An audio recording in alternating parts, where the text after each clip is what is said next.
Rakib drawing রুমে বসে আছে মন খারাপ করে। এর মাঝে 2 কাপ চা নিয়ে শেফা এসে রাকিবের পাশে বসলেন। শেফা 1 কাপ চা রাকিবের হাতে দিলেন।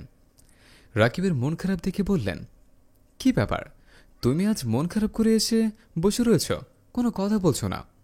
আগে আমাদের বাসায় আসলে তুমি কত হাসি খুশি থাকতে, কি হয়েছে বলো তো? জবাবে রাকিব বললেন, আমি খুব সমস্যার মধ্যে আছি, না পারছি কাউকে বলতে, না পারছি সইতে। রাকিবের কথা শুনে শেফা বললেন, কি হয়েছে? তুমি যদি আমাকে নাই বলো তাহলে বুঝবো কেমন করে? তোমার বিপদে পাশে দাঁড়ানো আমার দায়িত্ব। এবার রাকিব বললেন, আমার 10,000 টাকা লাগবে।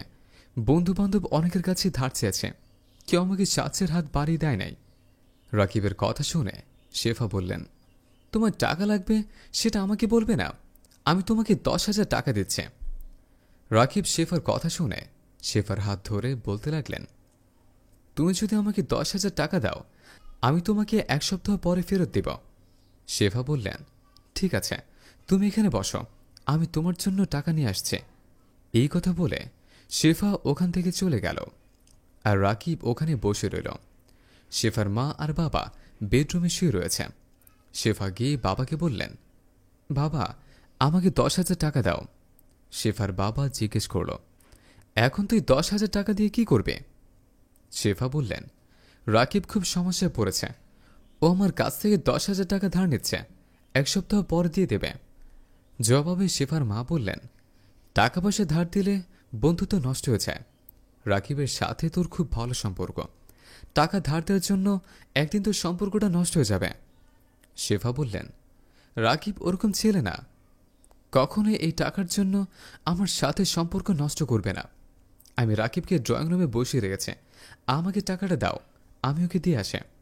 মেয়ের কথা শুনে বাবা আর কোনো কথা না বলে পকেট থেকে 10,000 টাকা বের করে মেয়ের হাতে দিয়ে বললেন, তোর মা যে কথাটা বলেছে এটা একদিন হারে হারে টের পাবি। বাবার কথা শুনে টাকা নিয়ে ওখান থেকে চলে আসলো। রাকিব তখনও ড্রয়িং রুমে বসে আছে। শেফা এসে রাকিবের হাতে 10,000 টাকা দিয়ে বললেন, মা বলেছে টাকা পয়সা দিলে নাকি বন্ধুত্ব নষ্ট হয়ে যায়। তুমি বলো, এই টাকার জন্য কি আমাদের বন্ধুত্ব নষ্ট হয়ে যাবে?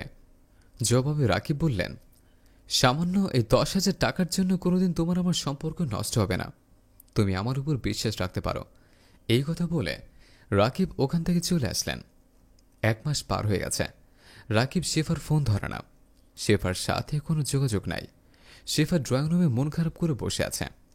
এর মাঝে শেফার মা এসে শেফাকে বলতে লাগলেন, কি রে, তুই মন খারাপ করে বসে আছিস, 2-3 দিন ধরে খাওয়া দাওয়া বন্ধ করে দিয়েছিস, কি হয়েছে আমাকে বলবি?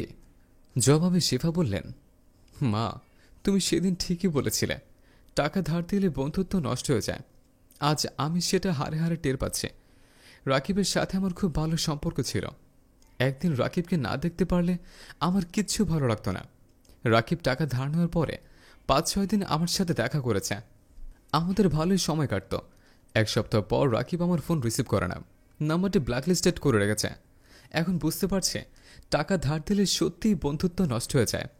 রাকিবের সাথে আমার খুব ভালো সম্পর্ক ছিল, রাকিব সামান্য টাকার জন্য আমার সম্পর্কটা ভেঙে দিল। মা বললেন, যা হয়েছে হয়েছে, যে চলে যায় তাকে নিয়ে আফসোস করতে নেই। আজ 2-3 দিন তুই ঠিকমতো খাওয়া দাওয়া করিস না, তুই ঘরে যা, ফ্রেশ হয়ে নে, আমি তোর জন্য খাবার রেডি করছি। এই কথা বলে ওখান থেকে চলে গেলেন। শেফা চিন্তা করতে লাগলেন, আজ যেভাবেই হোক রাকিবের সাথে আমার দেখা করতেই হবে। এই কথা ভেবে শেফা ওখান থেকে রাকিবের সাথে দেখা করার জন্য চলে আসলেন। শেফা রাকিবদের বাসায় এসে দরজায় নক করতে লাগলেন। ভেতর থেকে দরজাগুলো বের হয়ে আসলেন রাকিবের ভাবি। রাকিবের ভাবি শেফাকে দেখে বললেন, আপনাকে তো ভালো মতো চিনলাম না। জবাবে শেফা বললেন, আমি রাকিবের বান্ধবী, রাকিব বাড়ি আছে? রাকিবের ভাবি শেফাকে বললেন, হ্যাঁ, ও ঘরে আছে। এই কথা বলে শেফাকে নিয়ে ঘরে চলে গেলেন। রাকিব খাটের উপর বসে মোবাইল চাপাচাপি করছে। এর মাঝে শেফা গিয়ে দাঁড়াতেই রাকিব লজ্জা পেয়ে মাথা নিচু করে রইল। শেফা বলতে লাগলেন, তুমি লজ্জা পেয়ে মাথা নিচু করে আছো কেন? আমি কি তোমার কাছে টাকা চেয়েছিলাম যার কারণে তুমি আমার নাম্বারটি ব্ল্যাকলিস্টেড করে রেখেছ? আমি তোমাকে সেদিন টাকা ধার দিয়েছিলাম, তুমি বিপদে পড়েছিলে তাই আমি তোমাকে টাকাটা দিয়েছিলাম, ওই টাকা ফেরত নেওয়ার জন্য না। তুমি বলেছিলে 1 সপ্তাহ পর ফেরত দেবে। তুমি টাকা ফেরত দিতে পারো নাই। আমাকে বলতে পারতে। আমার সাথে যোগাযোগ বন্ধ করে দিচ্ছ কেন?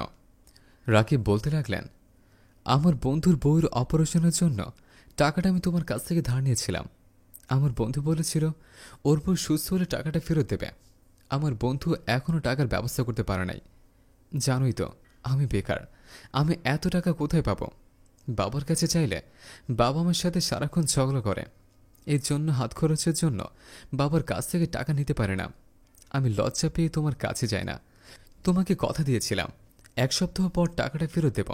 টাকার ব্যবস্থা করতে পারেনি দেখে আমি তোমার সামনে লজ্জাতে যেতে পারিনি। রাকিবের কথা শুনে শেফা বললেন, সামান্য 10,000 টাকার জন্য তুমি আমার সাথে যোগাযোগ বন্ধ করে দিয়েছ? আমাকে বিয়ের পর আমার ভরণ পোষণ চালাতে না পেরে তুমি যে আমাকে রেখে পালিয়ে যাবে না, তার কি গ্যারান্টি আছে? এই কথা বলে শেফা ওখান থেকে চলে গেল। রাকিব মাথা নিচু করে ওখানেই বসে রইল। এভাবেই একটা ভালো সম্পর্ক টাকা ধার দেওয়ার জন্য নষ্ট হয়ে গেল।